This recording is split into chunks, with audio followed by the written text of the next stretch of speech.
हाय दोस्तों, हम नंबर्स के बारे में कुछ जानकारियाँ दे रहे थे। तो पिछले वीडियो में हमने बताया था प्राकृत संख्या, सम संख्या, विषम संख्या और धनात्मक संख्या। तो हम इस वीडियो में देखते हैं ऋणात्मक संख्या के बारे में। ऋणात्मक संख्या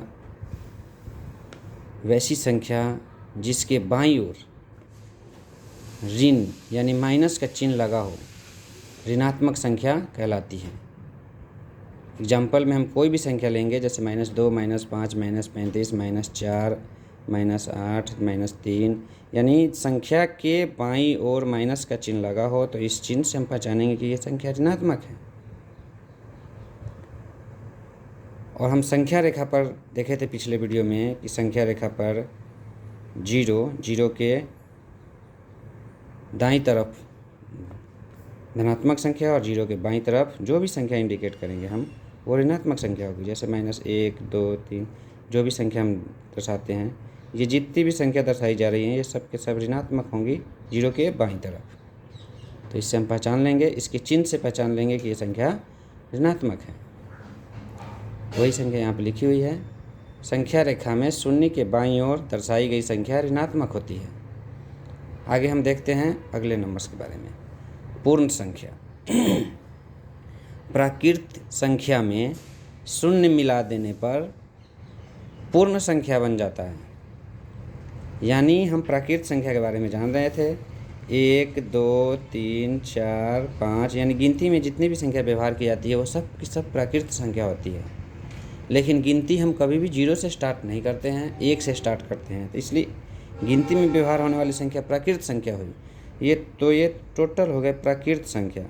और इसी संख्या के समूह में जब हम 0 ऐड कर देते हैं तो अब ये पूर्ण संख्याओं का समूह हो गया। तो हम प्राकृत संख्या में जब शून्य मिलाते हैं तो वो पूर्ण संख्या बन जाता है, पूर्ण संख्याओं का समूह बन जाता है। एग्जाम्पल में 0, 1, 2, 3, 4, 5 अनंत तक जाएगा। अब देखते हैं भिन्न संख्या।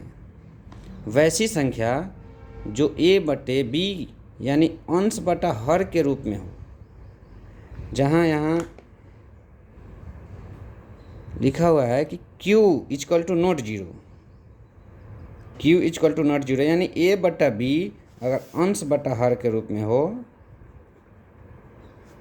तो ये हर कभी भी शून्य नहीं होना चाहिए, कभी भी शून्य। जैसे हम लिखते हैं 5/3, तो ये भिन्न संख्या है। लेकिन अगर 5/0 लिखते हैं तो ये भिन्न संख्या बिल्कुल भी नहीं है, कदापि नहीं है। वैसी संख्या जो a/b यानी अंश बटा हर के रूप में हो, जहाँ q = नॉट 0 भिन्न संख्या कहलाती है।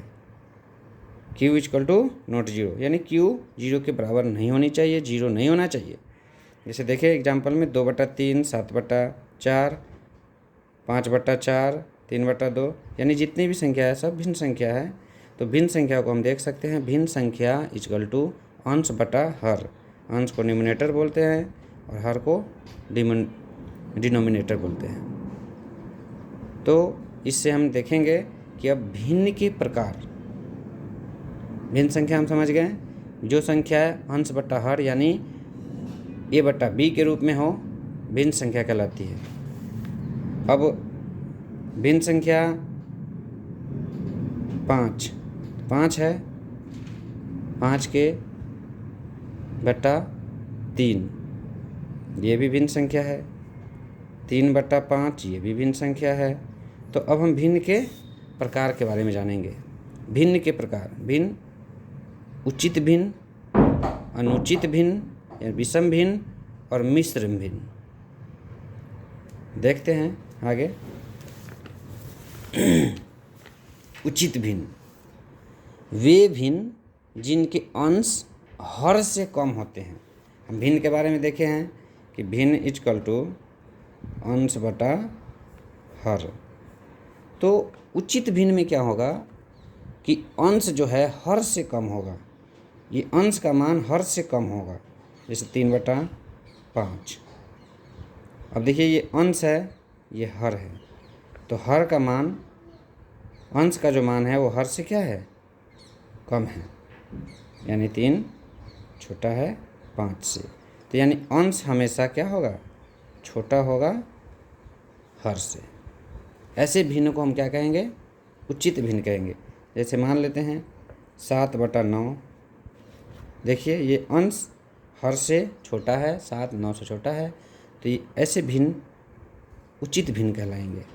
एग्जाम्पल में देखिए 3/4, 5/11, 2/5, यानी जितने भी अंश है वो देखिए आप उसके हर से वो छोटा होगा, तो ये उचित भिन्न है। यहाँ देखिए अंश छोटा होगा हर से। लेकिन अनुचित भिन्न देखते हैं, वे भिन्न जिनके अंश हर से अधिक हो, अनुचित भिन्न कहलाती है।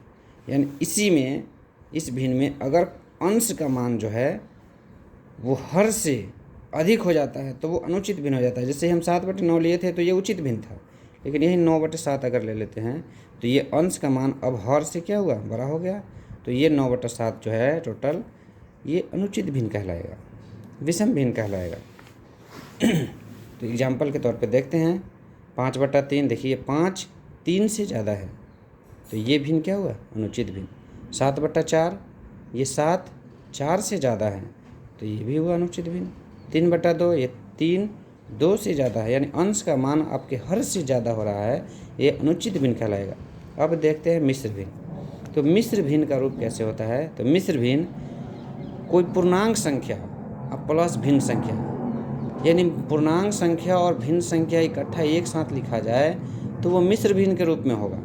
जैसे आप देखिए ये 3.1/2, 5.3/4, 4.2/5, ये मिश्र भिन्न है। 3.1/2 ये तो आपको पूर्णांक संख्या हो गया, पूरा संख्या है, और ये भिन्न के रूप में है 1/2।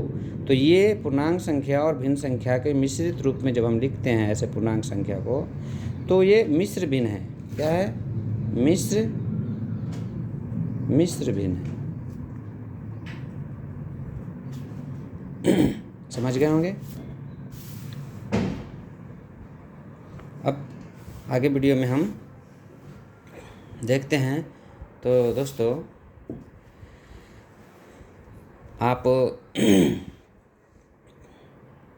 जाने हैं प्राकृत संख्या के बारे में पिछले वीडियो में, सम संख्या, विषम संख्या, धनात्मक संख्या, ऋणात्मक संख्या, उसके बाद पूर्ण संख्या और भिन्न संख्या के बारे में जाने हैं। तो आपको कोई डाउट हो तो कमेंट बॉक्स में लिख के बताएं, और इसी तरह की वीडियो को देखने के लिए चैनल को सब्सक्राइब कीजिए, ताकि हम आगे कोई भी वीडियो लेके आते हैं तो आपको नोटिफिकेशन के माध्यम से पता चल जाए। बेल घंटी को भी दबाएं। Thank you for watching. बहुत बहुत धन्यवाद।